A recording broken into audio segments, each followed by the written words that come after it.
Welcome back to another episode here on the Hard Hustle Podcast. Miss Robin, how you doing? Good morning. Hello, good morning. Thank you so much for having me. Same. Thank you for making this morning. A lot of times I think to myself, should I be doing this in the morning? But I've been waking up earlier now, or at least try because of the kids. But what time are you waking up in the mornings, Robin? 6, usually 6. Oh Yep, my so this is God. good. No, see, I am not that. Is it because the kids got to go to school? No, I use the mornings as my time, so I'm already 2 cups of coffee in and ready to go. What time are you going to sleep? Like 9 or 10. Oh my God, I wish. I'm going to sleep at 2 o'clock in the morning. My kids, I'm fighting with them to about 11 o'clock because the kids be like, "But mom, I forgot to tell you something. Dad, just one more thing. I love you." And I'm like, "I love you too." Now get your behind. Robin, what organization are you representing? So the name is called Friends Association for Care and Protection of Children, or Friends Association for short. And what do you guys do over there? We work with the community to provide homeless um, prevention. We have a bunch of programs. We have homeless shelters for families experiencing street homelessness. We have case management to help people not enter into homelessness. And we also have an eviction prevention program to, again, stop people from being evicted from their rental and then coming and needing shelter. So our goal is preventing and ending homelessness. Love it. How long have you been doing it at this organization, doing this line of work? I've been here for 3 years at this point, and I was also there for about a year and a half at the beginning of my social work career. What made you come back? Something made you come back. I love this organization. I was an intern here in my master's of social work and then, worked part time and then took another opportunity and never really checked out, always stayed, tuned in because it's a small community. We're about an hour outside of Philadelphia, pretty rural, Chester County. So, just love the work that we do, love how it's always been done and kind of that open door policy. We'll work through whatever you need. And had an opportunity to come back and couldn't turn it down. In a different role, I can imagine, right? Intern, you said you Yes. started. What is the role that you're doing today? Now I'm the chief operating officer, so about 12 years later, it's a pretty big jump from unpaid Yeah, intern to second in command, which is cool. I love it. And you said you started doing social work. Are you still kind of doing it, or you look like you talk maybe changed a little bit? Yeah, so, in my career, I realized early on, my social work heart doesn't necessarily need to be working one-on-one with people. We call it macro, like community work Hmm. and helping the organization stabilize program development, program evaluation, and really, sometimes the social work skills come out with their team. We have people who, might be here from lived experience and need to work through things as they're doing the job. So, Yeah, still doing social work, just on a different level. level. Yeah, yeah, yeah. Leading others. I always say it's like you could do more when you lead others with Yeah. everything you have in you. Yeah. I actually spoke to a leader yesterday, and it's like she's like, I don't probably practice it, but that's who I am, right? So it's just always coming out. I can imagine Robin, it's just always coming out. That's just who you are, right? Yeah. Yeah, Yeah, for love it. sure. And what made you choose this organization? I know you mentioned that it was early on in your career, but did you choose this internship for a reason? What you talk about homelessness Yeah, population? so I found social work by accident. I actually went to college to be a biology teacher and failed out, got asked to leave the department. Oh man. Not a chemistry person here. So I took a semester off and, rethought my life and somehow found social work. I to this day cannot remember how I found it and just kind of fell in love. So my undergrad, I was at an internship with the county at the county level who I had the opportunity to go to other nonprofits and actually do their audits for their funding to make sure they were in compliance. And so my master's level, I got, into Friends Association, which is one that I had audited. Hmm. So from that point, just stayed in that realm. And for anyone who's, done any college work in social work, it's writing papers for days. So when if you can hone in on one topic, you're golden because then you're not all over the place and it makes your thought process more easy. You know, I would've been that guy that every time written about something completely different just 'cause a weirdo. But no, you know, you saying that, I'm like, "That actually makes sense." If I would've just stuck with the one, Yeah, that is funny. I always say, you know, you kinda mentioned you got it there by mistake. I can imagine there was a moment, there was a person, or there was something that really something. kind of got you to that moment. Sometimes we don't know, but good that it did. Look where you're at Yeah. today, sitting as COO, something that you probably never really believed would actually happen. What's some of the stories that you could really tell to those that may want to give or may not be in that world? Because I always say that in those as nonprofits, we're storytellers, right? And the way that we kind of raise money and operate is by sharing the stories and how others are being impacted. Do you have any stories on the impact that has been created with the organization? Yeah. Yeah. So, this organization is one of many wonderful nonprofits that really work with people who are at their lowest. And when I say I found social work by accident, I knew the work, but I didn't Hmm. know the title. A lot Yeah. of times you see people, at the various agencies or at the food bank or helping, but you don't know that their degree is in social work.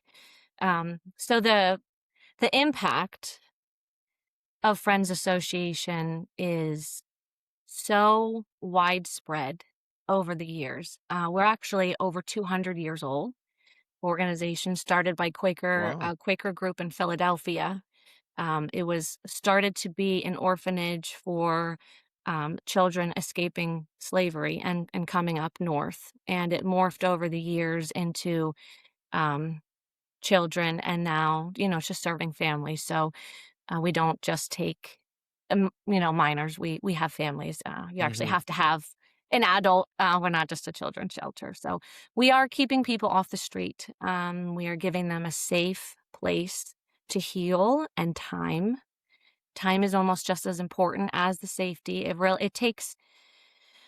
You really have to sit still to think about what you've been through in order to move forward, and you can't sit still when your basic needs are not met. Yeah.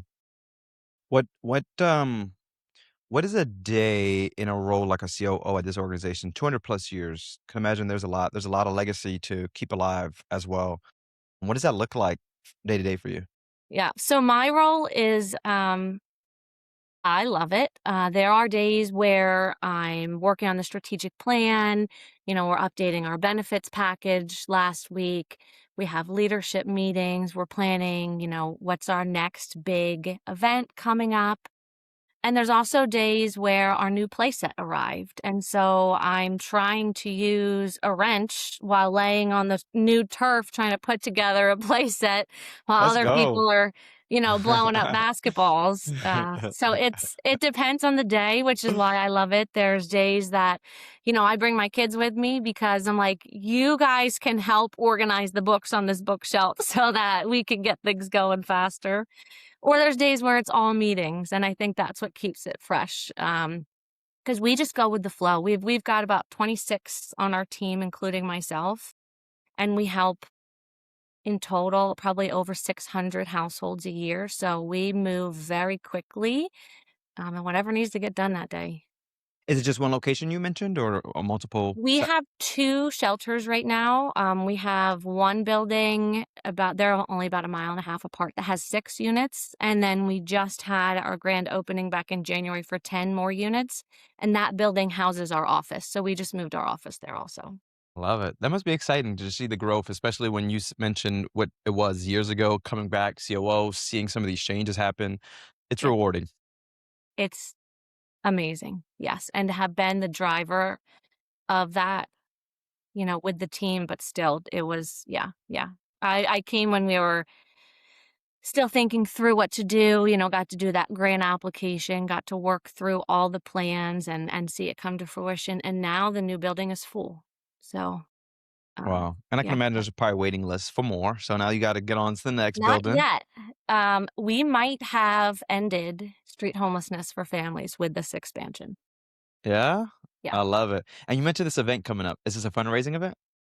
Yeah, so we have our annual event every December. It's like a gala, we call it the charity ball. But we're doing a run in August. We're doing a sleep out to raise awareness in November. So we're trying to, like every other nonprofit, make sure we're on the top of people's brains because, we all have busy lives and it's easy to forget when you don't see. And that's what our shelters do. They take people off the street, but that doesn't mean that there's not that need and those expenses to keep them off the street and to help. So constantly raising awareness. How much you guys looking to raise in December? At our big event usually raises about 200,000. It's a Love it. big I love to hear all these numbers. I'm throwing on my first event as leading this organization that's 30 some years old. And my ask was, I think we could do 50,000, right? And then I spoke to a leader maybe a week or 2 weeks ago, and he had a gala. Their organization is 30 some years old. And how much do you think they raised? 150? $1 million. A million? I I need to said, up "Wait a my minute, my game. ask." Exactly, "Wait a minute, my ask is too low." You don't realize it though, and then I say, "How do you make that happen?" All right, because ideally, a organization 30 some years old, we're kind of in that same age bracket, Yeah. $1 million, and he says, "It's relationship building, right? It's the networking, it's getting to the right people, it's thinking differently," and I do agree with a lot of that. It is really relationship building, it is partnership, it is telling the story, on how people's monies are really giving that impact. And I'm super excited because I do have this event coming up, and when I thought 50,000 and knowing just the storytelling and the relationship buildings and what we have some in store, I'm like, yeah, I think I really would pass 50,000. And you're telling me what your event is doing. I'm like, you know what? Maybe I'm short selling Yes. myself You here, got but this. it's always exciting it's exciting and nerve wracking to put on this event. And what I did this year is I actually got an event coordinator that is going to really kind of from now till October 2nd is dealing with sponsors, dealing with the vendors. It just takes this weight off my shoulders. It is so stressful putting on this event, Robin. Do you feel the same way that I feel during these times? Well, not entirely. We have a team who does, we have an advancement team, and they take that on, so I can't take too much credit for all the prep, but it's intense, yes. Yeah, Absolutely. it's a lot. But worth it. What is your kids? You say your kids also kind of know the line of work that you're doing. What do they think about it this all? Well, they live it, because they hear me all the time, and, I've been doing this work since before they were born, and it's difficult to have children and go to work, so I'm thankful to work at a place and to do something that I'm so passionate about that I know that I'm making a difference, not just going to work to punch the clock. Love it. The work that we're doing is important, and then when it's done, I come home, and sometimes, maybe it's something that we can do together. Um, so they have a pretty good understanding of the things around them. I would say more so my three girls than other kids their age because they just that increased awareness, and we're Mhm. constantly talking about people's struggles. Everyone has their own struggles, and most times you can't see someone's struggles, so it's better to assume that they have something and to just be kind.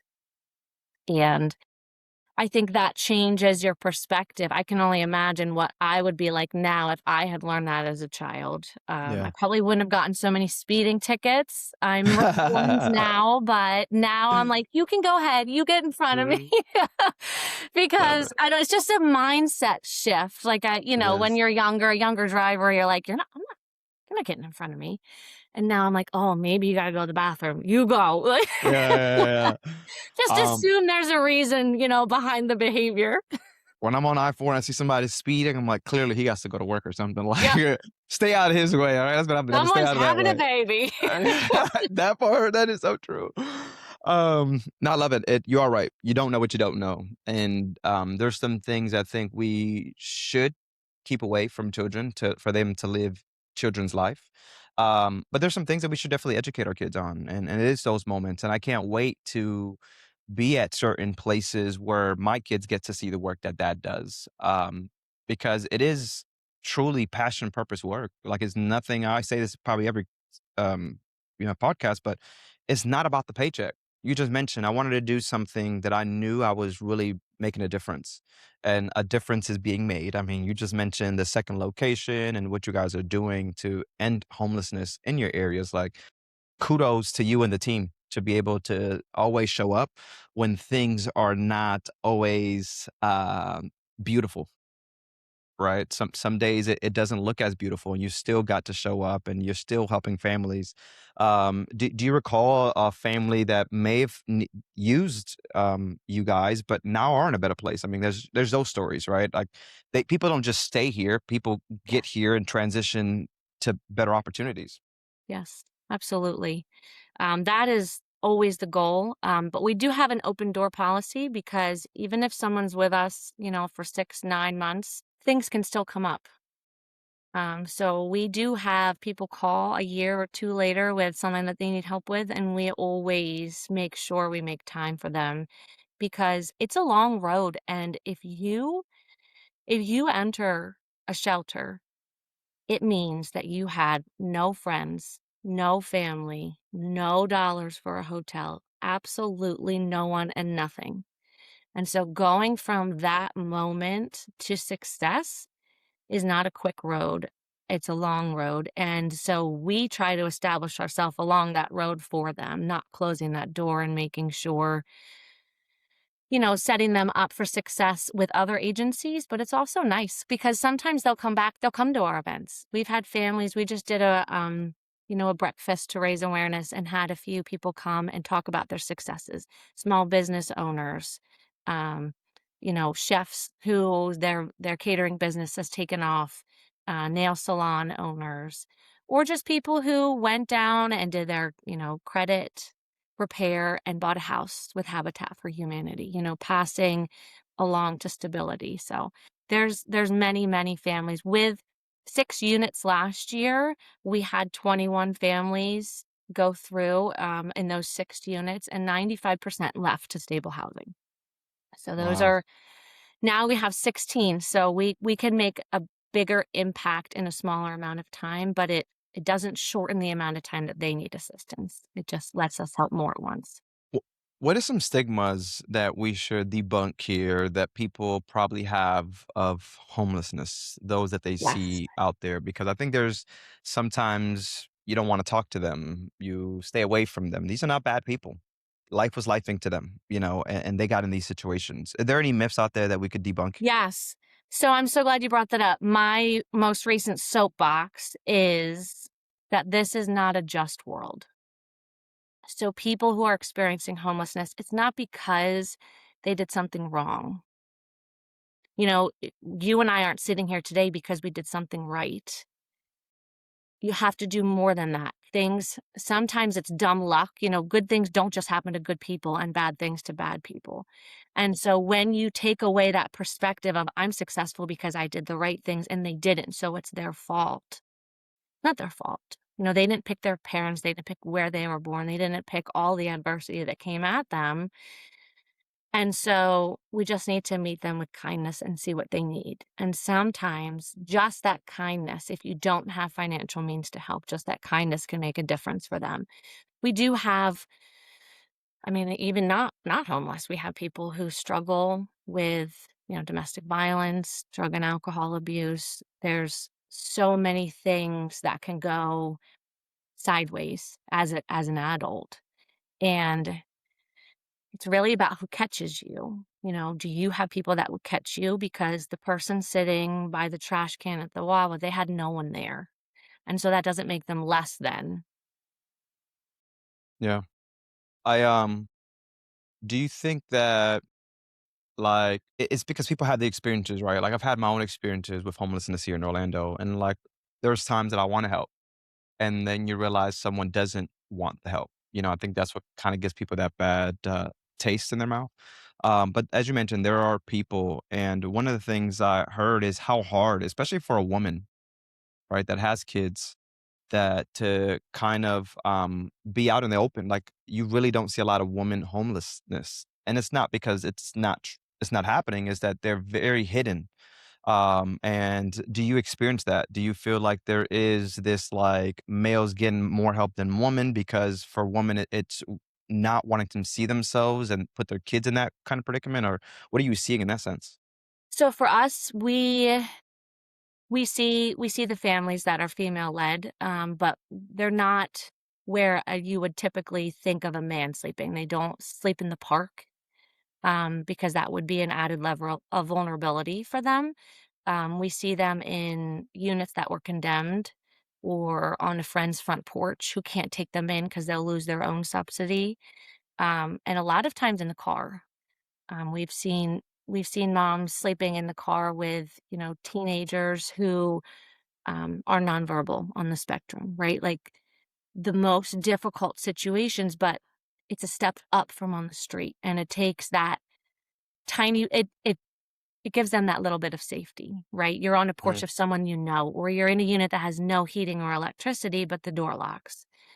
So we find that families are resourceful, and for our county, that is still considered homeless. If you're in a place not meant for human habitation, it's still the same. It's still street homeless. So And you mentioned resources like Habitat of Humanity. Is that something that you guys partner up with? Is that something that you yes, guys kind of lead them in the direction, especially when someone's in the under your facility? I can imagine it's not that we're just housing them; we're providing resources. Is there yes, mental health to that? Is like what kind of yes, resources are being provided in this home? everything. We start from the kids. We do early intervention. We do intermediate unit referrals. We do mental health for the parents. We talk to the school social workers for the teens. We're taking them to the food bank on their first day to get all the food they need. We're providing the case management while they're with us and typically 1 year after. And we're passing them to agencies for the next step who do budgeting, credit repair, who do long term savings plans, all of the things, car savings programs, Habitat for Humanity. We have an organization in our area called the Housing Partnership of Chester County, and I joined their board back in January. So they're one of our partners. They do credit counseling and first time home ownership, and they walk you through that kind of case management to go from, it can take a year at minimum to go from bad credit and work it up to be able to buy a house, and they help you with down payment. So we have a lot of partners along, we call it the steps Yeah, model, and you yeah. work your way up the steps until you're self-sufficient. It can be home ownership, but it doesn't have to be. Sometimes people don't have a goal of home ownership, and that, ownership doesn't mean stability more than renting. If that's your goal, that's fine too. Hmm. I don't know why, and the reason I ask all these questions is so important to people realize is we all either go through it or have someone that may have gone through it. Maybe we haven't experienced it yet, but we will. And I don't know if I told you this, but my mom is homeless and has been most of her life, most of my life, I would say.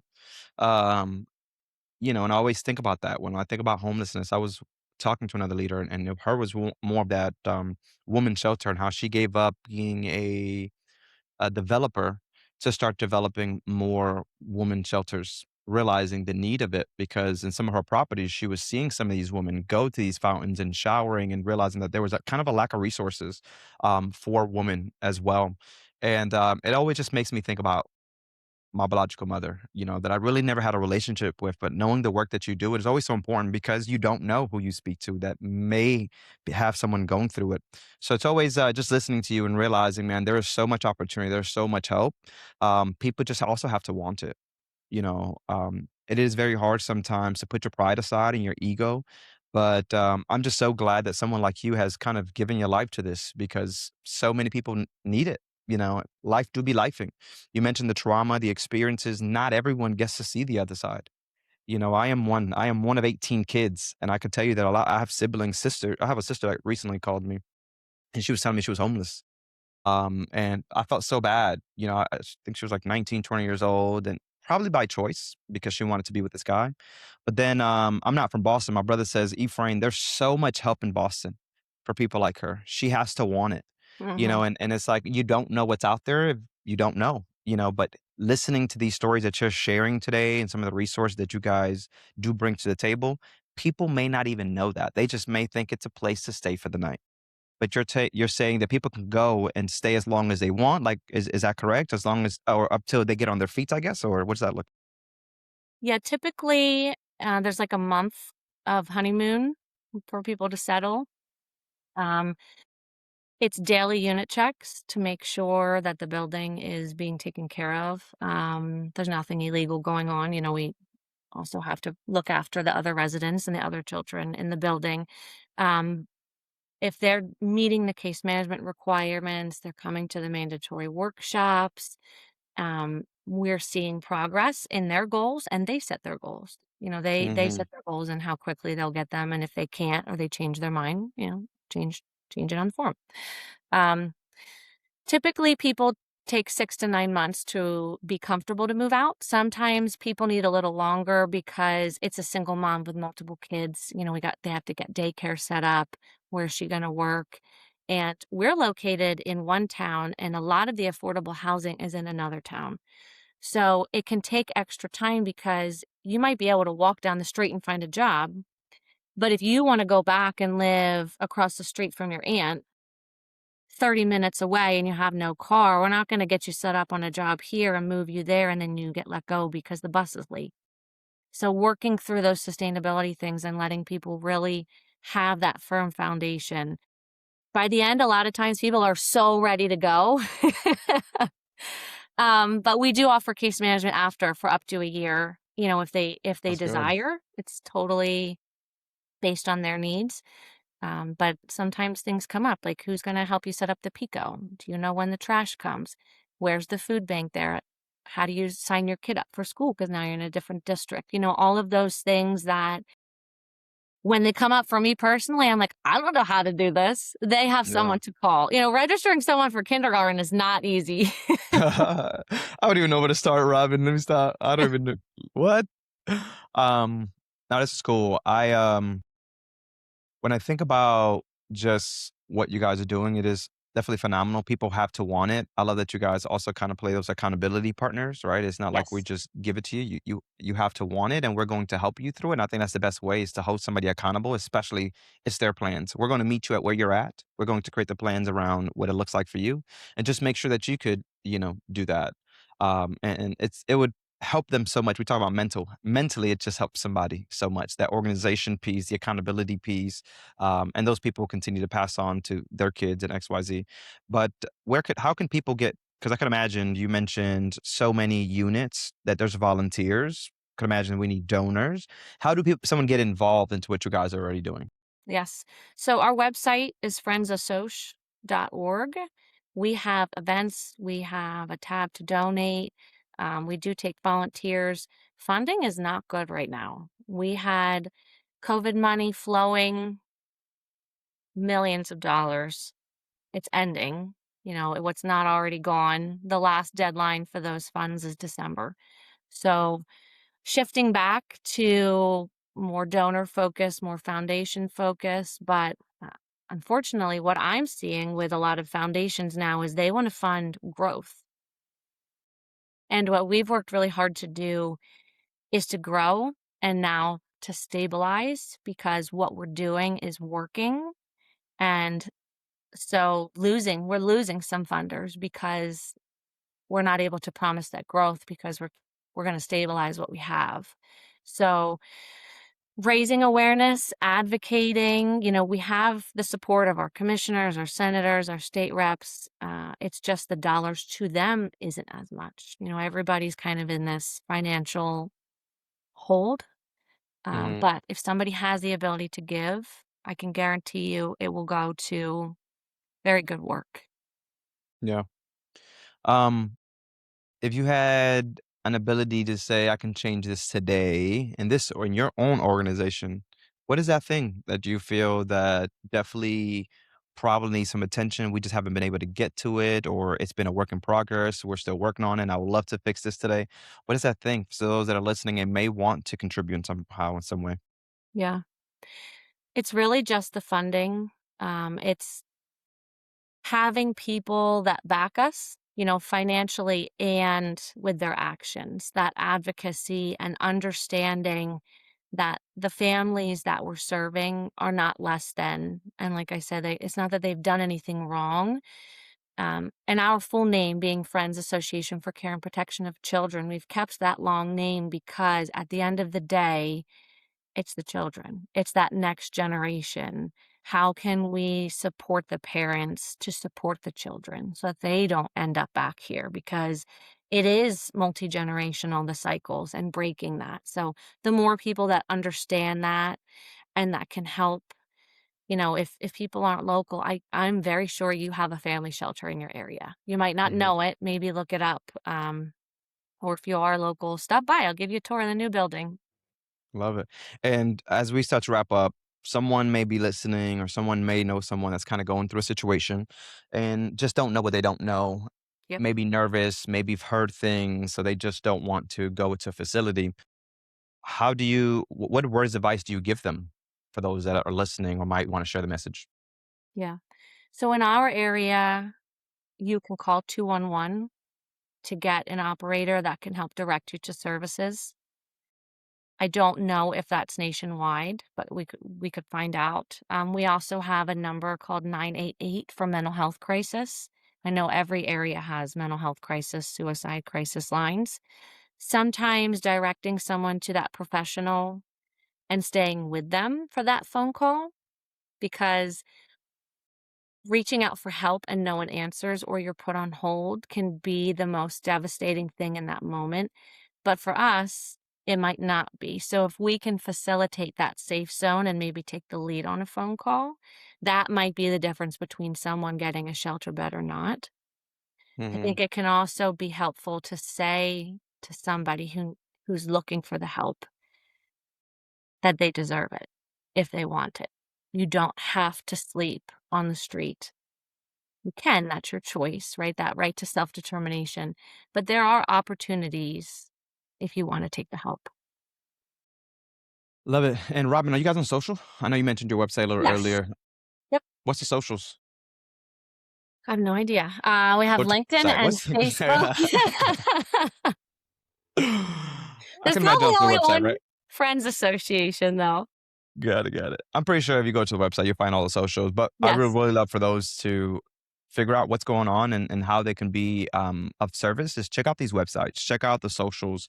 A lot of the proof is already there, right? The data is already showcased by not just in the conversations, but I can imagine via website, via the socials, and really get involved. It's really making a difference. I mean, Yes. from volunteering to donating, are you guys taking anything like in kind clothing or anything like that?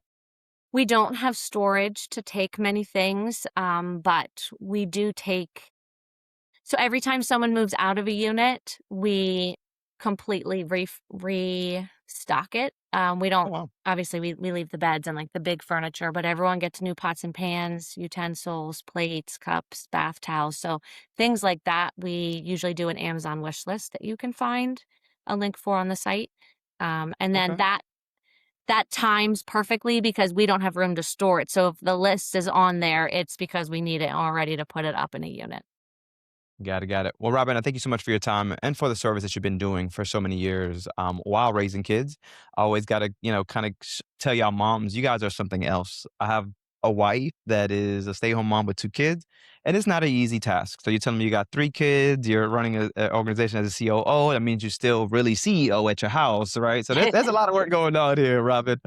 We thank you for your time. We thank you for being a strong individual and doing this as long as you have and really caring for others and thinking about passion and purpose and never paychecks. For those that are watching, we thank you. These are the leaders that we love to really highlight because they're truly making a difference in our own communities. We don't know what's happening in our own backyards, but these conversations allow us to know that we're all humans. And at some point, we may need these services. And there's people out there that are willing to help and guide you to get back on your feet and really give you that life that you want.